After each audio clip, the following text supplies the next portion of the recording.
राज्य सरकारना कैबिनेट शिक्षण मंत्री भूपेन्द्रसिंह चुडासमा અને પૂર્વ પ્રદેશ અધ્યક્ષ જીતુભાઈ વાઘાણી દ્વારા ભાવનગર સર્કિટ હાઉસ ખાતે પ્રધાનમંત્રી નરેન્દ્રભાઈ મોદીના નેતૃત્વમાં કેન્દ્રની ભાજપ સરકાર દ્વારા સંસદમાં દેશના કરોડો ખેડૂતોના હિતમાં પસાર કરવામાં આવેલ કૃષિ સુધારાઓના સંદર્ભે યોજેલ પત્રકાર પરિષદનું સંબોધન કર્યું હતું। એક તરફ કેન્દ્ર સરકાર ખેડૂતોને બમણી આવક થાય અને સમૃદ્ધ બને તેવા ઉદ્દેશ્ય સાથે કૃષિ કાયદાઓ બનાવી ખેડૂતોના હિતનો વિચાર કરી રહી છે, જ્યારે બીજી તરફ अन्य विरोधी पक्षों खेडूतोने गैरमार्गे दौरीने कृषि बिलनो विरोध करावी रह्યું છે। ત્યારે ભાવનગર ખાતેની પત્રકાર પરિષદમાં ભૂપેન્દ્રસિંહજી ચુડાસમાએ કહ્યું હતું કે નરેન્દ્રભાઈ મોદીના નેતૃત્વમાં કેન્દ્ર સરકાર દ્વારા લાગુ કરાયેલા કૃષિ સુધારા બિલનો એકમાત્ર ઉદ્દેશ આપણા અન્નદાતા એવા દેશના કરોડો ખેડૂતોને સમૃદ્ધ બનાવવાનો, તેમની આવક બમણી કરવાનો છે। કૃષિ સુધાર બિલમાં ફક્ત અને ફક્ત ખેડૂતોના હિતોની વાત છે। કૃષિ સુધારા બિલમાં ખેડૂતોને કોઈ પણ પ્રકારનું નુકસાન થાય તેવી એક પણ જોગવાઈ નથી। રાજકીય વિરોધીઓ ફક્ત અને ફક્ત રાજકીય રોટલા શેકવા માટે દેશના કરોડો ખેડૂતોના હિતમાં લેવાયેલા આ ઐતિહાસિક નિર્ણય અંગે અપપ્રચાર કરીને ભ્રામકતા ફેલાવી રહ્યા છે। જગતનો તાત ખરા અર્થમાં તાત બની રહે, દુનિયાની ભૂખ ભાંગે, તેમને પૂરતું વળતર મળી રહે, માન સન્માન મળી રહે તે પ્રકારની મહેનત વડાપ્રધાન દ્વારા કરવામાં આવી રહી છે। અત્યાર સુધી આ દેશમાં ખેડૂત જ એવો હતો કે જે પાક પેદા પોતે કરે છે અને ભાવ બીજા નક્કી કરે છે, પરંતુ જ્યારે કોન્ટ્રાક્ટ ફાર્મિંગનો આ દેશમાં સારી રીતે અમલ થશે ત્યારે દેશનો ખેડૂત પોતાની જણસનો ભાવ પોતે નક્કી કરતો થશે। વેપારીઓ, કંપનીઓ પોતાનો માલ ગમે ત્યાં વેચી શકે તો ખેડૂત પોતાનો માલ ગમે ત્યાં કેમ ન વેચી શકે? કૃષિ સુધાર કાયદાઓ દ્વારા ખેડૂતોને દેશમાં ગમે ત્યાં પોતાની ઉપજ વેચવાનો હક અપાયો છે। મોદી સરકારે સ્વામીનાથન કમિટીની ભલામણોનો અમલ કરીને ખેડૂતોને કુલ ખર્ચની 1.5 ગણી એમએસપી આપી, જ્યારે જે લોકોએ સ્વામીનાથન કમિટીની ભલામણોને કે વર્ષ સુધી દબાવી રાખી હતી અને લાગુ કરી ન હતી તે લોકો આજે એમએસપી બંધ થઈ જશે તેવો ભ્રામક પ્રચાર કરી રહ્યા છે। કોન્ટ્રાક્ટ ફાર્મિંગ માટેના એગ્રીમેન્ટમાં માત્ર ઉપજનો જ કરાર થશે નહીં કે જમીનનો એગ્રીમેન્ટ અને જમીનને કોઈ લેવા દેવા જ નથી, પરંતુ જેમની રાજકીય જમીન ખસી ગઈ છે તેઓ ખેડૂતોને તેમની જમીન જતી રહેશે તેવો ભય બનાવીને પોતાની રાજકીય જમીન શોધી રહ્યા છે। એમએસપી મૂલ્ય મળતું રહ્યું છે, મળતું રહેશે। સરકારી એપીએમસી વ્યવસ્થા યથાવત રહેશે। નવા કાયદામાં માર્કેટ યાર્ડને ખેડૂતો માટે વધુ સારી સેવાઓ આપવા માટે પ્રોત્સાહિત કરાશે।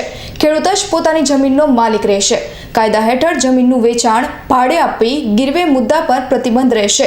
દુનિયામાં આવનારી સ્પર્ધાઓને ધ્યાનમાં રાખીને મોદી સરકારે દેશના ખેડૂતોના હિત માટે કાયદાઓ કર્યા છે, જ્યારે કેન્દ્રની ભાજપા સરકાર ખેડૂતો સાથે ખુલ્લા મને વાતચીત કરીને કૃષિ સુધારાઓ અંગે રહેલી તમામ શંકાઓને દૂર કરવા તૈયાર છે।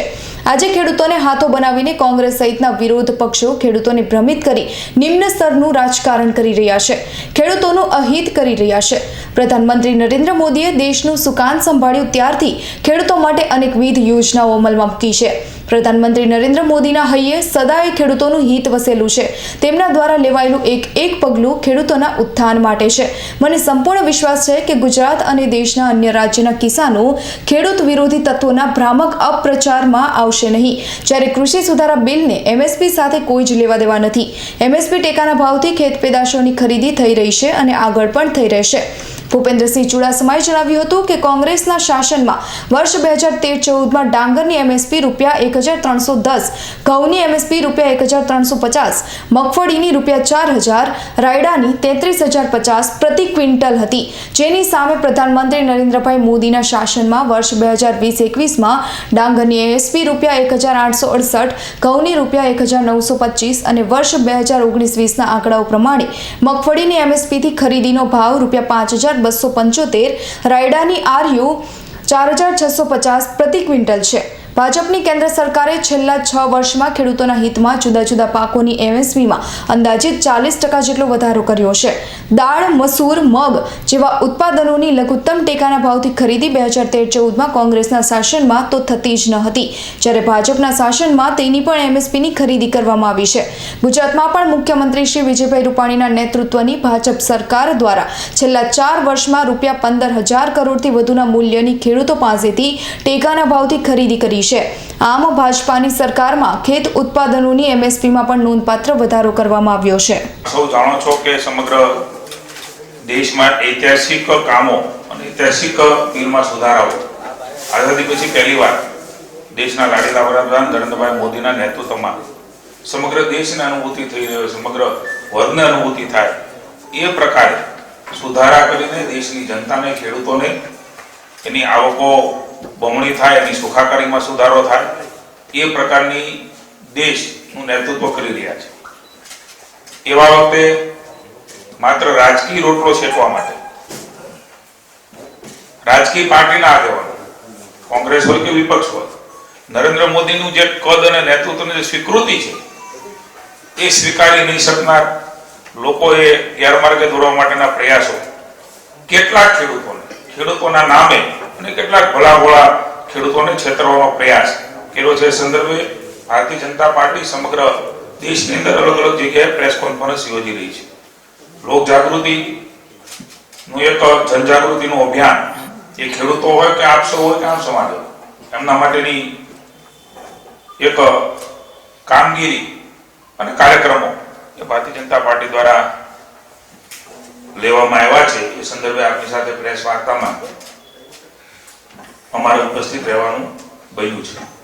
મિત્રો, આપ સૌ જાણો છો કે જે સુધારાઓ અથવા તો નવા ખરડાઓ જવાહરલાલ નહેરુ અને Indira Gandhi private limited company આ દેશ ઉપર રાજ કરવા માંગતી હોય એ પ્રકારની અનુભૂતિ દેશને થઈ રહી છે. પણ મને એવું લાગે છે કે ભૂલી ગયા છે કે હવે આઝાદી આવી છે, ઈસ્ટ ઇન્ડિયા કંપની રહી નથી, લોકશાહી છે. લોકશાહીને પણ ન માનનાર એ રાહુલ ગાંધીએ ભૂતકાળમાં મનમોહન સિંહની સરકાર વખતે જે કાયદા, જે ખરડા, જે પ્રપોઝલ સંસદમાં આવ્યું હોય એ સંસદની અંદર ફાડવાનો પણ અને ફાડી નાખવાના કાગળો એ પ્રકારે પણ નિંદનીય કામો એ રાહુલ ગાંધીને કોંગ્રેસે કર્યા છે. પોતાની પ્રાઇવેટ લિમિટેડ કંપની દેશ ઉપર થોપી દેવા માંગે છે, ત્યારે રાજ્યના ખેડૂતો અને દેશના ખેડૂતો અને જનતા એ સાખી લેવા માંગતી નથી. સમગ્ર દેશ સંદર્ભે આદરણીય ભૂપેન્દ્રસિંહજી આપની સાથે વાત કરશે. પણ 95 થી અત્યાર સુધીની સરકાર, હાલમાં વિજયભાઈને, નીતિનભાઈના નેતૃત્વની અમારી ભારતીય જનતા પાર્ટીની સરકારે પૂજ્ય બાપુ ભૂપેન્દ્રસિંહજી એ કૃષિ મંત્રી પણ રહી ચૂક્યા છે. એમના વખતે પણ અનેક નિર્ણયો એ ખેડૂત હિતના લીધા છે. હમણાં જે પગલા માનનીય વિજયભાઈની નેતૃત્વની ભારતીય જનતા પાર્ટીની સરકારે લીધા છે, 7 પગલા ખેડૂત કલ્યાણના, અનેક હિતકારી નિર્ણયો બજેટમાં, હું પણ ધારાસભ્ય છું એટલે વિધાનસભાની અંદર એ જોગવાઈઓ કરી છે. એ પશુપાલકોની વાત હોય, એની આમદની વધારવાની વાત હોય, એને 0% વ્યાજે પૈસા આપવાની વાત હોય, 18% વ્યાજ ભરતા ખેડૂતો એ જોડે 0% વ્યાજે એમની સગવડતા છે, તો એના માટેની બજેટમાં જોગવાઈઓ કરી છે, વાતો નથી કરી. કોંગ્રેસનો ઇતિહાસને ભૂતકાળ્યો છે ખેડૂતો માટે. બંને ગૃહોમાં 3 કૃષિ બિલ પસાર કરવામાં આવ્યા. એના વિરુદ્ધમાં દેશમાં માત્ર 2 જ રાજ્યો દ્વારા છેલ્લા મહિનાથી આંદોલન ચાલી રહ્યું છે. ખેડૂતોમાં ગેરસમજ ફેલાવીને, ભ્રામક પ્રચાર કરીને, જે બિલમાં નથી એવો કાલ્પનિક ભય ઊભો કરીને વિપક્ષો ભેગા થઈ અને આંદોલન ચલાવી રહ્યા છે. ગઈકાલે માનનીય અટલ બિહારી વાજપેયીના જન્મદિન નિમિત્તે સુશાસન દિવસની અમે ઉજવણી કરીએ છીએ. આપ સૌના માધ્યમથી આ બિલ સંદર્ભે, આંદોલન સંદર્ભે માનનીય વડાપ્રધાનશ્રીએ 50 મિનિટ સુધી બધી સ્પષ્ટતાઓ કરી.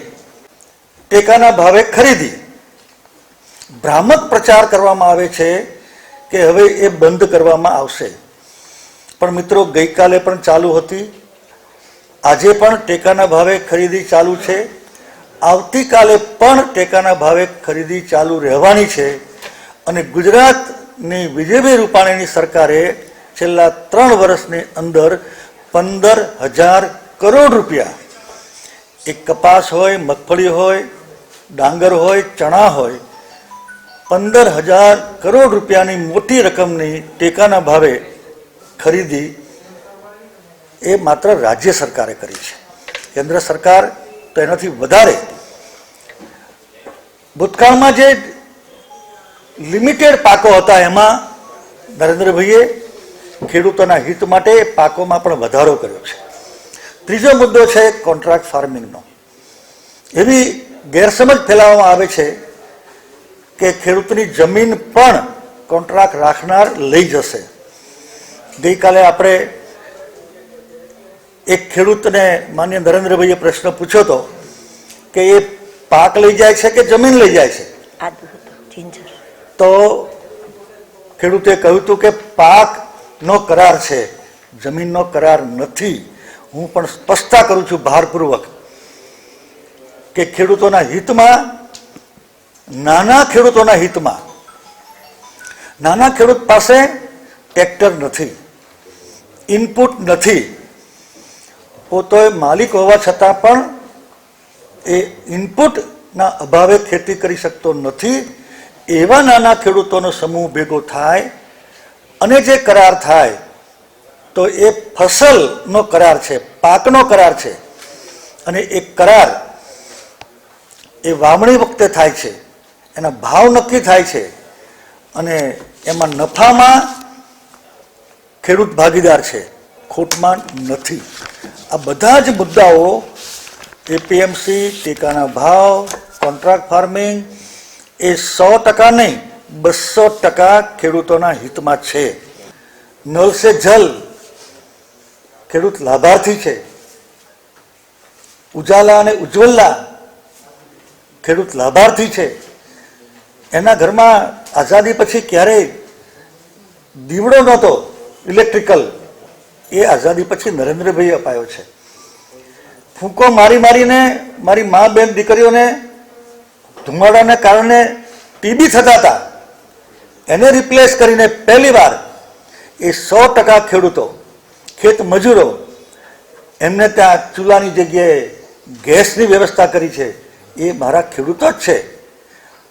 આ બધી જ વ્યવસ્થા ઉપરાંત પણ કેન્દ્ર રાજ્ય સરકારની બધી યોજનાના મહદઅંશે ભાગીદાર પણ મજબૂત માળખાકીય સુવિધાના પણ ભાગીદાર છે. આયુષ્યમાન ભારત ખેડૂતો ભાગીદાર છે ને, લાભાર્થી છે. અને છેલ્લે હમણાં ગુજરાતમાં અગાઉ નરેન્દ્રભાઈ હતા ત્યારે જ્યોતિર્ગ્રામ, કોઈએ કલ્પના નહોતી કરી, વિચાર નહોતો કર્યો કે ગરીબ ખેડૂતના ઘરમાં 24 કલાક વીજળી મળશે. એ નરેન્દ્રભાઈની ભાજપની સરકારે જ્યોતિર્ગ્રામ દ્વારા એ ગરીબ ખેડૂતના ઘરમાં 24 કલાક વીજળી, 24 કલાક જ્યારે કર્યું ત્યારે તો દેશમાં ક્યાંય નહોતું. આજે પણ બહુ ઓછા રાજ્યોમાં છે. અને આજે અમારા ઉર્જા મંત્રીશ્રીએ, માનનીય મુખ્યમંત્રીશ્રીએ બંને વિચારણા કરીને મારો ખેડૂત રાત્રે પાણી વાળવા જાય, રાત્રે ખેતરમાં કામ કરવા જાય અને જે કંઈ તકલીફ પડે એના વિકલ્પ તરીકે કિસાન સર્વોદય સૂર્યોદય યોજના મિત્રો અને માનનીય પ્રધાનમંત્રીશ્રીનું ઉદ્ઘાટન કર્યું. હિરેન ચૌહાણ સાથે ઇરફાન સોલંકીનો રિપોર્ટ, ભાવનગર.